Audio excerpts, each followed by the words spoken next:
আলাইকুম। আশা করছি তোমরা সবাই ভালো আছো, তাই তো? আচ্ছা, তোমরা জানো যে করোনার মধ্যে আমাদের প্রতিষ্ঠান, শুধু আমাদের না, সমস্ত প্রতিষ্ঠানই খুলে দিয়েছে। আমরা যথাযথ স্বাস্থ্যবিধি মেনে ক্লাস করার চেষ্টা করতেছি, তাই তো? হ্যাঁ। আর দীর্ঘ সময় দেখা যাচ্ছে গ্যাপ চলে যাওয়ার কারণে আমাদের শিক্ষা ব্যবস্থার অনেক ক্ষতি হয়েছে। তো যাই হোক, এটা পুষিয়ে নেওয়ার জন্য আমরা যতটুকু সম্ভব পারছি চেষ্টা করতেছি। এবং এই ক্ষেত্রে শুধু টিচারদের প্রচেষ্টা থাকলে হবে না, তোমাদেরও সহযোগিতা দরকার। মানে আমরা যে বিষয়গুলো তোমাদেরকে দিচ্ছি, যে বিষয়গুলো তোমাদেরকে পড়তে দিচ্ছি বা পড়াই দিচ্ছি, ঠিক আছে, সেগুলো তোমরা ভালো করে পড়ে আসবে। মানে সবকিছু হবে তো টোটাল কম্বিনেশনে, টিচারদের প্রচেষ্টা প্লাস তোমাদের প্রচেষ্টা। জাস্ট আমি দেখা যাচ্ছে ক্লাসে একটু বলে দিলাম বা কিছু পড়াই দিলাম, তোমরা যদি বাসায় একদমই না দেখো তো সেক্ষেত্রে ভালো ফলাফল আসবে না। আর তোমরা জানো যে অলরেডি পরীক্ষার মানে মোটামুটি একটা চলে এসেছে, তাই না? আমরা মানবন্টন কতগুলো প্রশ্ন থেকে আসবে, কিভাবে আসবে আমরা সব জেনে গেছি। এবং সম্ভব ধরছে কি নভেম্বরে তোমাদের পরীক্ষা হয়ে যাবে। এখন নভেম্বর ফার্স্ট উইক হবে নাকি সেকেন্ড উইক হবে নাকি থার্ড উইক হবে সেটা আমরা জানি না, তাই তো? আচ্ছা, ঠিক আছে, আজকে আমরা অধ্যায় 1 এবং অধ্যায় 2 থেকে আলোচনা করব, ঠিক আছে? আর এটা আমরা অলরেডি শেষ করে ফেলেছি। জাস্ট আজকে দেখবো তোমাদের আসলে কেমন তোমরা পড়েছো বা বুঝেছো।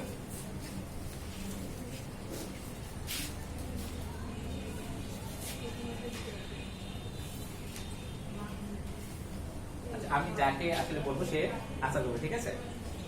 আচ্ছা, প্রথম অধ্যায়টা তোমরা সবাই জানো ভূগোল পরিবেশ থেকে।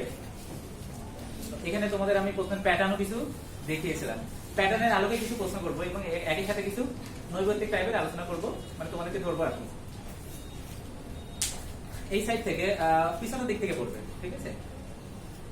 আচ্ছা, জিওগ্রাফি শব্দটা প্রথম কে ব্যবহার করে? আচ্ছা, তুমি স্যার আর পিছনে তুমি না, তুমি বলো। হ্যাঁ,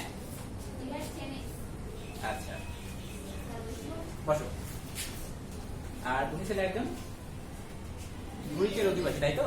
তো গ্রিকের অধিবাসী হওয়ার কারণে আমরা জানি ভূগোলের যদি উৎপত্তি বলা হয় যে ভূগোলের উৎপত্তি কোথা থেকে? হ্যাঁ, গ্রিক থেকে, তাই না? গ্রিক ইংলিশ আর গ্রিক হচ্ছে বাংলা।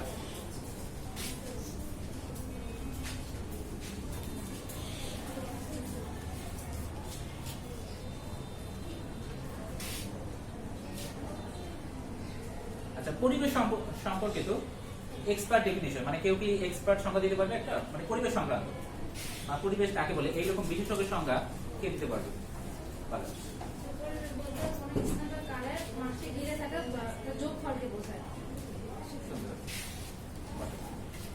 এখানে একটা সহজ জিনিস তোমরা মনে রাখবে, মানে খুবই একটা সিম্পল ব্যাপার, যে অনেক সময় দেখা যাচ্ছে কোনো বিষয়ে এক্সপার্ট যদি ডেফিনিশন চাই, অথবা দেখা যাচ্ছে এই যে বললাম যে পরিবেশ সংজ্ঞা দিল, যে পরিবেশ বলতে তুমি কি বোঝো। যখন এই টাইপের কোনো কিছু বলা হয় তখন অবশ্যই ডেফিনেশন তো থাকবে।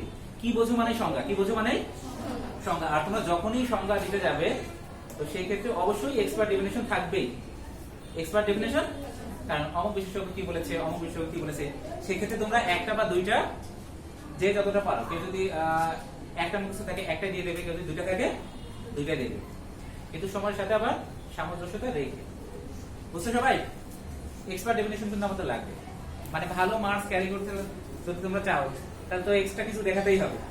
সবার খাতা যদি অ্যাভারেজ হয়, মার্কস তো অ্যাভারেজ, কারোটা যদি এক্সট্রা অর্ডিনারি হয়, মার্কসটাও এক্সট্রা অর্ডিনারি। কারণ এক্সামিনার যখন খাতা দেখবে তোমাদের তখন তো এইটাই দেখবে যে কার খাতাটা একটু ব্যতিক্রম। অ্যাভারেজ খাতা হলে অ্যাভারেজ মার্কস। আচ্ছা, তাহলে ও দেখো সুন্দর সংখ্যা দিয়েছে, ও যে সংখ্যাটা দিয়েছে তার এই সংখ্যাটা দিয়েছে পার্ক, তাই তো? CC park. আচ্ছা, সুন্দর।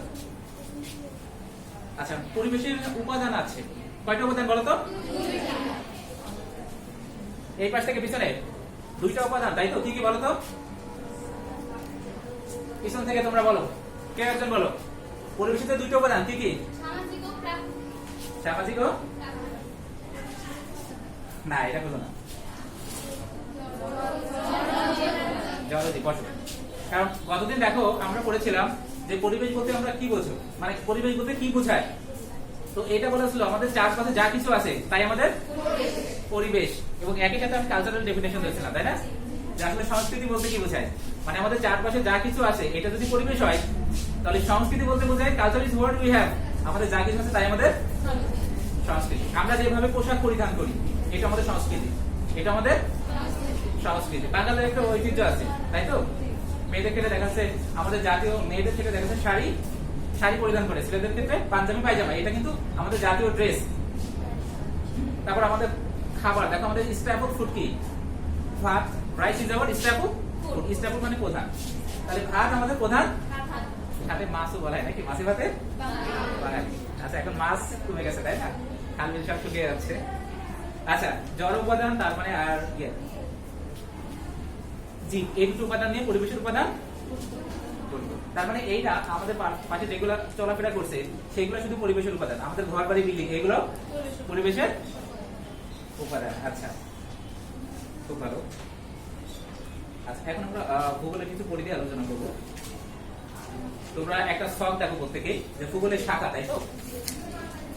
শাখার মধ্যে প্রথমে দুইটা অংশে বিভক্ত করছে, তাই না? একটা হচ্ছে প্রাকৃতিক ভূগোল আর একটা হচ্ছে মানবিক ভূগোল। আচ্ছা, প্রাকৃতিক ভূগোল কয় ধরনের বলো তো? কি কি? আচ্ছা, জীব ভূগোল আর মানব ভূগোল কি কি? এই যে তোমরা যে শখটা দেখছো না, এই শখের অন্তত ডেফিনেশন টাইপের, মানে প্রাকৃতিক ভূগোল বলতে কি বোঝায়, মানব ভূগোল বলতে কি বোঝায়, এবং প্রত্যেকটারই মানে অন্তত একবার রিডিং করে ফেলবা একবার। তাহলে এখান থেকে যেভাবে প্রশ্ন করুক না কেন তোমরা আনসার দিতে পারো। কারণ আমি তোমাদের গত ক্লাসেই বলেছিলাম যে বিশেষ করে জিওগ্রাফি, হিস্ট্রি আর আরেকটা কি আছে, সিভিক্স, এইগুলোর ক্ষেত্রে তোমরা যদি রিডিং করতে পারো বা ভালো করে রিডিং করো তাও আনসার করতে পারবে। কারণ এগুলো সাধারণ জ্ঞান টাইপের, এগুলো কমপ্লিট জিনিস না আছে, তোমাদের মুখস্থ করতে হবে। তোমরা একটু খুব ভালো করে যদি তোমরা রিডিং করে ফেলো তো আনসার করতে পারো, প্রশ্ন যেভাবে ঘুরিয়ে দিক না কেন। সৃজনশীল বৈশিষ্ট্য এটাই যে মুখস্থ বিদ্যা না, তোমার কিছু ক্রিয়েটিভিটি থাকবে। আচ্ছা, আমরা পরিধি দেখে ফেললাম আর কি। আচ্ছা, প্রথম আসলো প্রাকৃতিক ভূগোল, তাই তো? আচ্ছা, প্রাকৃতিক ভূগোল বলতে আমরা কি বুঝি? কে বলতে পারবে? তুমি ছাড়া, এক্সেপ্ট ইউ, আর কে বলো প্রাকৃতিক ভূগোল বলতে আমরা কি বুঝি? তুমি এই পিছনে হাত উঁচু করলে কে বলো?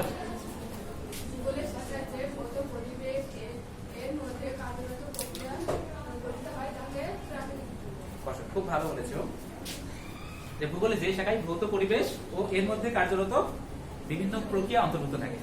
প্রথম কথা হলো ভৌত পরিবেশ এবং এর মধ্যে কার্যরত বিভিন্ন প্রক্রিয়া থাকবে, সেটা হচ্ছে প্রাকৃতিক ভূগোল, তাই না? দেখো, প্রাকৃতিক ভূগোলের কয়েকটি আলোচ্য বিষয় এখানে দেয়া আছে, তাই না? প্রথম আসছে ভূমিরূপ বিদ্যা, দ্বিতীয় হচ্ছে জলবায়ু বিদ্যা, তৃতীয় হচ্ছে জীব ভূগোল, চতুর্থ মৃত্তিকা ভূগোল, পঞ্চম হচ্ছে সমুদ্র বিদ্যা। আচ্ছা, তারপরে আসো মানব ভূগোল। আচ্ছা, মানব ভূগোলের এখানে কয়েকটা আলোচ্য বিষয় আছে, এগুলো তোমরা সব পড়ে ফেলবে। তার আগে একটু ডেফিনেশন করবে যে মানব ভূগোল বলতে আসলে কি বোঝায়, কারণ সৃজনশীলে দিয়ে দিতে পারে যে মানব ভূগোল বলতে তোমরা কি বুঝো, ঠিক আছে? বা ভূগোলের উপর মানব ভূগোলের প্রক্রিয়াটা কি, ওর ইফেক্টটা কি। আচ্ছা, মানব ভূগোলের কয়েকটা দিয়েছে দেখো, অর্থনৈতিক ভূগোল, জনসংখ্যা ভূগোল, আঞ্চলিক ভূগোল, রাজনৈতিক ভূগোল, সংখ্যাতাত্ত্বিক ভূগোল, তাই না? পরিবহন ভূগোল, নগর। আচ্ছা, তারপর আসলে দুর্যোগ ব্যবস্থাপনা। আচ্ছা, বলো তো দুর্যোগ ব্যবস্থা বলতে আমরা কি বুঝি? মানে এই যে দুর্যোগ ব্যবস্থাপনা, তাই না? এই বলতে আমরা কি বুঝি? দুর্যোগকে ডেকে আনা নাকি? হ্যাঁ, আচ্ছা, এখানে দেখো খুব গুরুত্বপূর্ণ, দুর্যোগে ক্ষয়ক্ষতি পরিমাণ হ্রাস। আচ্ছা, দুর্যোগ থেকে পরিবেশ এবং সমুদ্র রক্ষার কৌশলকে দুর্যোগ ব্যবস্থাপনা করা হয়। এক কথায় আপকামিং যে দুর্যোগ, এর থেকে সম্ভাব্য যত ধরনের ক্ষয়ক্ষতি থেকে বেঁচে থাকা যায় এই সংক্রান্ত যে ব্যবস্থাপনা, সেটাকে দুর্যোগ ব্যবস্থাপনা বলা হয়। অনেক সময় দেখবা যে আমরা একটা ইয়ে করি, যেমন ফ্রি। ফ্রি মানে কি বলতো? ফ্রি মানে মুক্ত না? অনেক সময় দেখো না ওই যে buy one get one free, হ্যাঁ, একটা কিনলে আরেকটা ফ্রি। আচ্ছা, হ্যাঁ, তো সবসময় ফ্রি মিনিং কিন্তু কিছু কিছু সময় মানে একটু ডিফারেন্ট হয়ে যায়। যেমন দেখো, লবণ কিনলে ওখানে লেখা থাকে, কি লেখা থাকে বলতো? লবণ, লবণের ওখানে আচ্ছা ফ্রেশ থাকে, তো লেখা থাকে না দেখবা? আয়োডিন লেখা থাকে না? আয়োডিন ফ্রি নাকি জানো? মানে এর সাথে আয়োডিন থাকে। কিছু কিছু ক্ষেত্রে লেখা থাকে যেমন দেখো আর্সেনিক ফ্রি, তার মানে ওটা আর্সেনিক মুক্ত, মানে ওর সাথে কোনো আর্সেনিক নেই। তার মানে ফ্রি অনেক সময় দেখো এই শব্দটা অনেক সময় বিভিন্ন রকম অর্থ দিয়ে দিচ্ছে, তাই না? কোনো সময় বোঝাচ্ছে মুক্ত, মানে এর সাথে এর সম্পর্ক নেই। আবার কোনো সময় একটা গেলে আরেকটা ফ্রি, মানে একটা গেলে আরেকটা পাচ্ছি। আচ্ছা, এবার আসো পরিবেশের প্রকারভেদ। আমরা এর আগে পরিবেশের উপাদান, এটা তোমরা গুলাই ফেলবে না।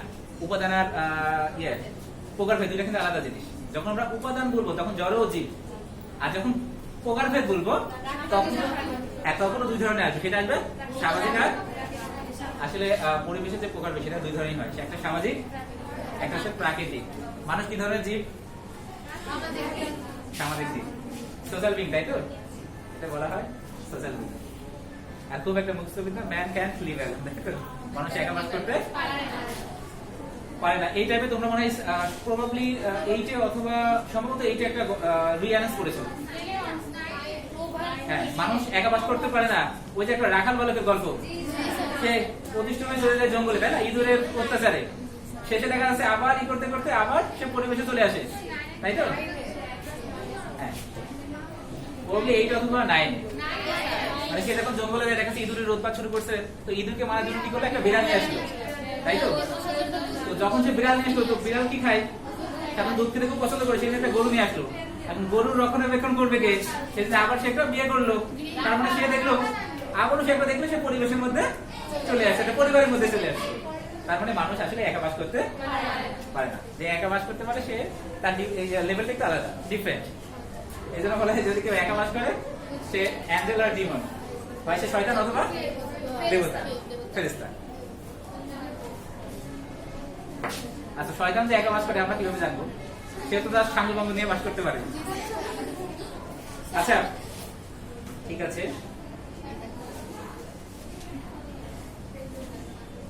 আচ্ছা, প্রাকৃতিক পরিবেশের মানে কয়েকটা বিষয় উল্লেখ করতে পারবে তুমি? প্রাকৃতিক পরিবেশের কয়েকটা বিষয় উল্লেখ করবে। হ্যাঁ, মাটি, পানি, বায়ু, পাহাড়, পর্বত ইত্যাদি। হ্যাঁ, আচ্ছা বসো। আর সামাজিক পরিবেশ, মানে সামাজিক পরিবেশের কয়েকটা উপাদান বলো। আচ্ছা, মানে আমরা আমাদের যে আচার আচরণ, বিভিন্ন কালচার, এগুলো সব সামাজিক পরিবেশ, তাই না? আমরা যে ওয়েতে মানুষের সাথে আচার আচরণ করি, কথা বলি, তাই না, লেনদেন করি, এগুলো সব সামাজিক পরিবেশের অন্তর্ভুক্ত। তার মানে তোমার কথাবার্তা, আচার আচরণ, লেনদেন, এগুলো সব পরিবেশের অন্তর্ভুক্ত। কি পরিবেশ? সামাজিক পরিবেশ। মানে এক কথায় প্রাকৃতিক পরিবেশের উপাদানগুলো বাদ দিয়ে আমরা সামাজিক যে ক্রিয়াকলাপগুলো করি না, এগুলো সব সামাজিক পরিবেশের অন্তর্ভুক্ত। আমাদের প্রত্যেক কথাবার্তা, লেনদেন, কাজকর্ম, এগুলো সব সামাজিক পরিবেশ।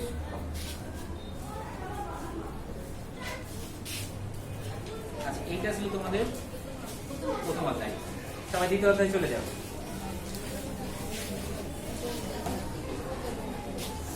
আচ্ছা, এইটুকু আমরা যতটুকু পারছি তোমাদেরকে পড়িয়েছি আমি, আর বাকিটা তোমাদেরকে পড়তে বলেছি। আশা করছি সবাই অ্যাটেন্টিভলি পড়েছো বাসায়, তাই তো? যারা পড়োনি খুব আবার ভালো করে পড়ে নেবে। আমরা কিন্তু এই চ্যাপ্টারগুলো শেষ করে আমরা পুনরায় আবার রিপিট করবো, এবং আমার ইচ্ছা আছে যে একই সাথে তোমাদের এক্সাম নেওয়া, এমসিকিউ এবং সৃজনশীল, তাহলে তোমাদের একটা সাউন্ড প্রিপারেশন হয়ে যায়। ঠিক আছে? দেখো, সাউন্ড শব্দটা কিন্তু সবসময় সেম অর্থ দেয় না। কোনো সময় সাউন্ড অর্থ শব্দ, আবার আমরা যখন বলবো সাউন্ড হেলথ, তখন ভালো স্বাস্থ্য। একই শব্দ ডিফারেন্ট জায়গায় ডিফারেন্ট রকম মিনিং দেয়। আচ্ছা, মহাবিশ্ব আমাদের পৃথিবী, তাই তো? আচ্ছা, পিছনে তোমরা পৃথিবীর একটা উপগ্রহ আছে, কি বলতো? চাঁদ। আচ্ছা, চাঁদের কি নিজস্ব আলো আছে? কোথা থেকে আলো পাই? শুরু থেকে আলো পাই না? আচ্ছা, চাঁদের মধ্যে সূর্যের মধ্যে দুইটা গ্যাস আছে, তাই তো, যেগুলো বার্নিং এর ফলে সূর্যের তাপ উৎপন্ন হয়। বলো কি কি? হিলিয়াম আর হাইড্রোজেন। যাক, এটার একটা অনুপাত আছে, হিলিয়াম আর হাইড্রোজেন। আমি তো ক্লাস 1 এ তোমাদেরকে বলছিলাম একটা 55%, একটা 45%।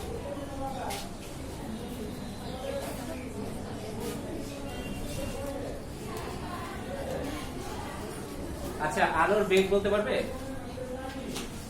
বলো। হ্যাঁ, আলো 3 লক্ষ বছর। 3 লক্ষ কিলোমিটার বলতে হবে, ঠিক আছে?